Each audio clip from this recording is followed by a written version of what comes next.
In amongst the scattered clothes, there's a worm-like creature, glistening. Oh my goodness! The homeless man in the alley looks down at his arm, wide-eyed in horror. Is his skin moving? It almost seems to bubble, like water coming to a boil. One of my biggest fears is like creatures under your skin. Has anyone here seen the proper old school mummy film? There's a scene in those where there's these like little scarab beetles, right?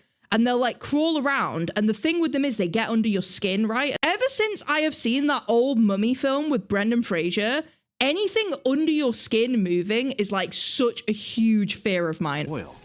He's experiencing a kind of pain he can't even imagine. He can feel something moving up against his bones, chewing through the calcium. He can't move. They're everywhere inside him, just eating. He opens his mouth to scream, but they've already chewed too many holes through his lungs for him to make a sound. Oh my god, they're eating everything! What the heck? They're eating bone, they're eating flesh? Oh my gosh, guys. Okay, this is like way scarier than I thought it was going to be already. Yeah, this might be one of the scariest ones we've ever seen. This is like making my skin crawl already. With deft, practiced hands, he slices a delicious ciabatta roll in two. From there, he butters the bread, slices a juicy pair of New York steaks into thick, medium-rare chunks, adds in some diced vegetables and lettuce leaves, sprinkles on just a pinch of lime zest, and hey presto, he's got a delectable Caribbean-style pork sandwich. Dr. Bob, you dirty dog. Wait, this is that episode of Futurama, but way darker? Oh my gosh, I think you're onto something. I think this was a Futurama fan, potentially. After years working as a chef in other people's restaurants, the store owner has racked up the experience to strike out on his own and achieve his dream. A boutique sandwich store on the Boston waterfront, where tourists from hither and yon would be able to enjoy artisanal sandwiches while browsing the city's many historic locales. His employees are busying themselves around the store. They're all people he personally interviewed and selected. They all aligned with his mission and had a passion for sandwiches. One wipes down the tables in prep for the inevitable rush of customers when it turns lunchtime. Another is artfully posing a selection of pre-made sandwiches behind a sheet of glass at the counter. Strong cheese, BLT, tuna mayo, and, of course, lobster. We can't forget that this is Boston after all. But as the hours creep on, something horrible happens. Nobody shows up. The store owner doesn't know what he's done wrong. He managed to pay for an ad about the grand opening in one of the local papers and released some coupons in a local food magazine too. He even put a grand opening sign and garland in the window, showing off the grand opening discount. For every sandwich a customer buys, they'll get another half off. I don't know why. There's so many SCPs with like really delicious looking food in them, and I'm starting to feel like it's a trap. I feel like this is a problem, okay? Every time we watch these, it's like, oh, it's so delicious, and then it like murders you. But after they've all gone home, he's left alone, looking at the uneaten sandwiches in the display case. The anxiety of the day has killed any hope of his appetite, and then it dawns on him. Those sandwiches are going to be stale by tomorrow. All his hard work, all his passion, and he's going to need to throw them out. He takes the Caribbean pork sandwich first and morosely exits out of the back door. He sees the dumpster around the back of the building, but he also sees something else. A homeless man, looking cold and hungry, wrapped in dirty sheets deep in the alley. And in that moment, he has an idea. Perhaps he can still serve a hungry person today. The store owner offers his precious sandwich to the homeless man, who gratefully accepts. I was gonna say, oh, what a good dude, but we all know what's about to happen. Deciding it would be a terrible waste to just throw food away while there was a man going hungry behind his building, he gives all the sandwiches from the display case to the homeless man, who acts like it's the first time someone has been kind to him in many, many years. He eats every single sandwich and tells the store owner that it's one of the tastiest meals he's ever had. Clearly, when it comes to making sandwiches, the store owner has a gift. Who's just trying to be nice to the homeless man. Yeah, I feel kind of sad for this guy, but also, I feel like it's also kind of his fault, because if the fucking mayo has parasites in it, then it probably means his food safety in this restaurant is really bad. But then the other thing to remember is that's probably why the sandwiches taste good. We all know they taste better when the food safety rating is like fucking horrendous, so... Nice. Swings and roundabouts. Swings and roundabouts, guys. Puts his all into the sandwich business, and Lady Luck responds. A few customers each day at first, and then the place becomes a local curiosity, the subject of online write-ups and must-visit in Boston lists. There are familiar faces that he sees every single day, and it's only a matter of weeks until he needs to start implementing a waiting list for customers. Holy. No, trust. Sometimes you go to a burger place and it's really greasy and really sweaty, and sometimes that's the best burger, and it's because the food safety rating is fucking ass, and the grease levels, there's like some shit in the grease. I'm saying it. I'm just saying, sometimes the places with the worst food safety fucking ratings taste the best. I'm just saying it. I'm saying it. I'm saying it. That's in my experience. Disgusting it is. Business is booming, and despite his sudden and miraculous success, the store owner never forgets what sparked his second wind. He owes it all to the homeless man out behind the store, who reminded him of his true purpose. One day, he decides he needs to repay his old friend. He whips up a delicious tuna mayo sub and steps outside to give it to the homeless man. But the man is gone. It's strange. He's left some crumpled clothes behind and the piece of cardboard he'd always sleep on. But the man is gone. The store owner steps forward, concerned for the man's safety. It had been a particularly cold and unforgiving winter after all. But he sees something instead that utterly disgusts him. In amongst the scattered clothes, there's a worm-like creature, glistening. Oh my goodness! What is that? What is that? Oh my gosh, get it away. That is fucking rancid, bro. Ew! I think the worm is eating him. No, it can't be, because why is there no blood? Why is there no blood, bro? I think he's becoming the worm. I think it's like a tapeworm situation, right? But maybe he then becomes the worm? I don't know, dude. This is a fucking weird one. There's no, like, residue on the ground. That's what's getting me, is there's, like, absolutely no residue here. He got an eaten. The chef will use the worm for mayo. Fuck off. If the chef uses the worm for mayo, that's fucking diabolical, dude. That's diabolical. Economy is so bad that even the worms are homeless. Fuck! White and about a foot long, it lays there in the pile of clothes, mercifully dead. But the mere sight of it so revolts the store owner that he drops the tuna mayo sub onto the ground, splattering it across the asphalt. It's a terrible waste of food, but after seeing that disgusting worm thing, he doesn't have any kind of appetite for the rest of the day. If that's as terrible as this whole thing got, it would have been bad enough. But the floodgates of terror are about to open, and when it does, only a certain organization has the tools to close it. The store owner starts noticing strange things at work after that. Something about the regulars. Some of them seem kind of strange and doughy. They've got pallid skin and a vacant look behind their eyes. Some of them who've ordered the same sandwich day after day, who've memorized the menus by heart, are taking full minutes to decide what they want to order, as though the workings of their very minds have been gummed up. As disturbing as these strange little signs are, they're nothing compared to the nightmarish things a number of Boston EMTs and emergency room doctors were encountering around that same time. People collapsing in their homes in a state of extreme pain, their panicked friends and spouses calling in, crying and unable to explain what's happening to their formerly healthy loved ones. This, of course, would be disturbing enough, but what happens to these people after being taken in takes it to a whole other level. Bro, what the hell? How much fucking mayo is this guy putting in these sandwiches, bro? In every single case, the technicians see something moving under their skin.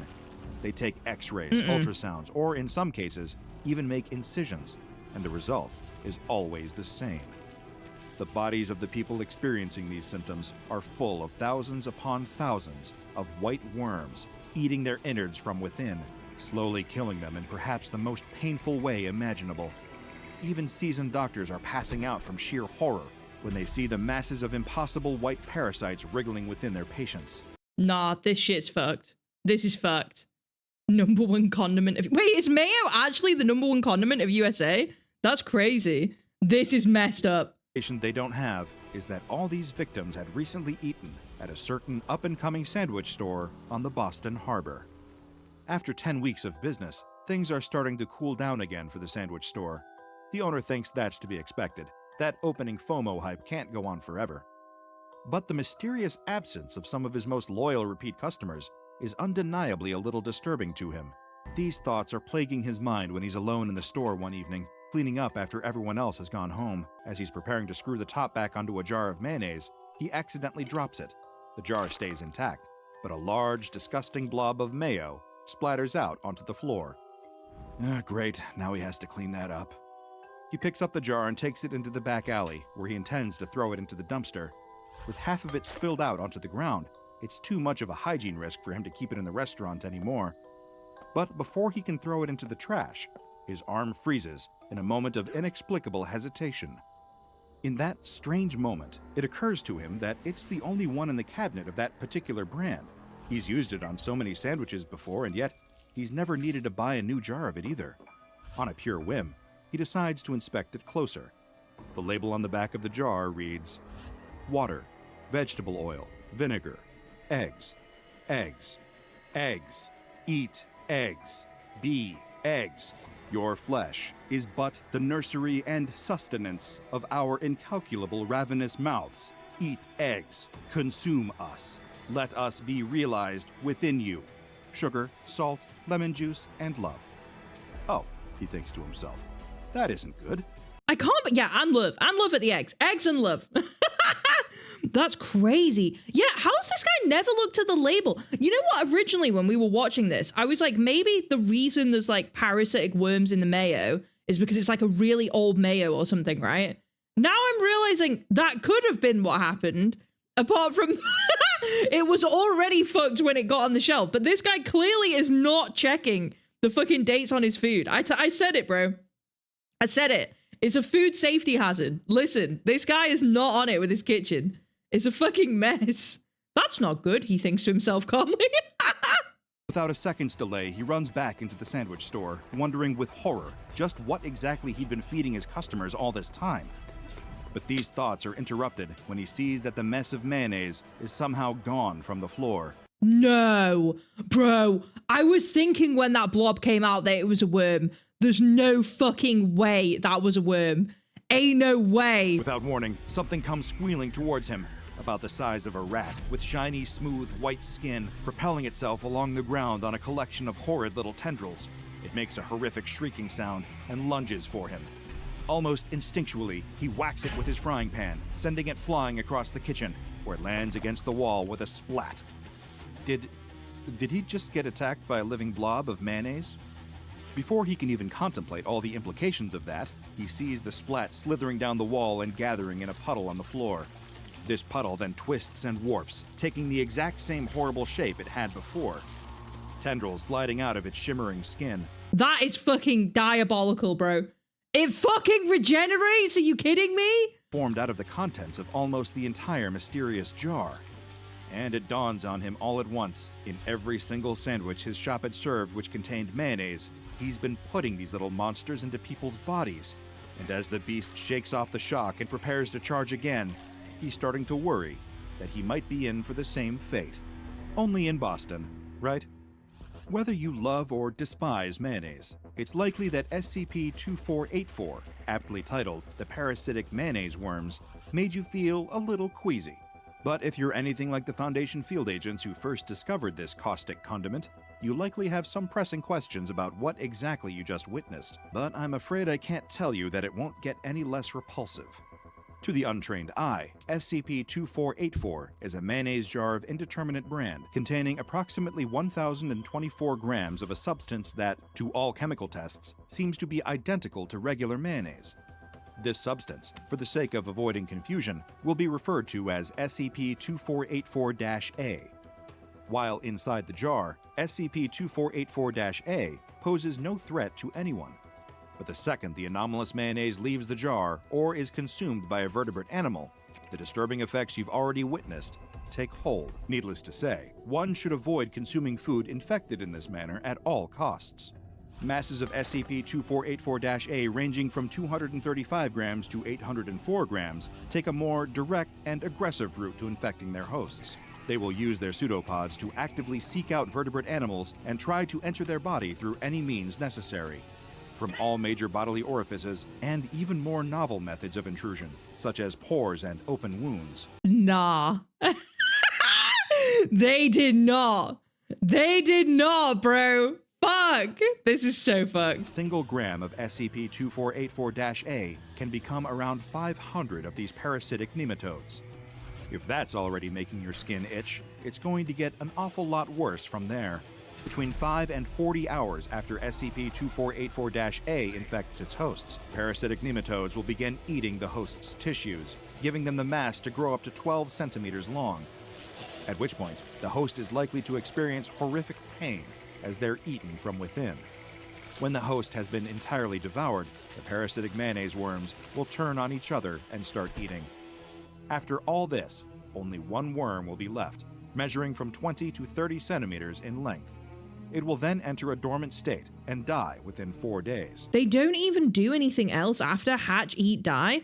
There's like insects that are like that though, right? Isn't there insects that are like born, fuck, and then die? Like, I'm pretty sure that, and that's like in a day. I don't know what the insect is. It's like a type of fly. Any worms removed from the victim's body will die within 5 hours, but no attempts thus far to save anyone infected with SCP-2484-A have been successful. Infection is, sadly, invariably lethal. The source was an independent sandwich store in Boston, Massachusetts, triangulated after a series of reports of strange parasite behavior over a 10-week period. The SCP-2484 jar had been in the store's refrigerator with a number of non-anomalous mayonnaise jars, though the store's owner, when questioned by Foundation operatives, could not remember ever having bought this particular jar of mayo.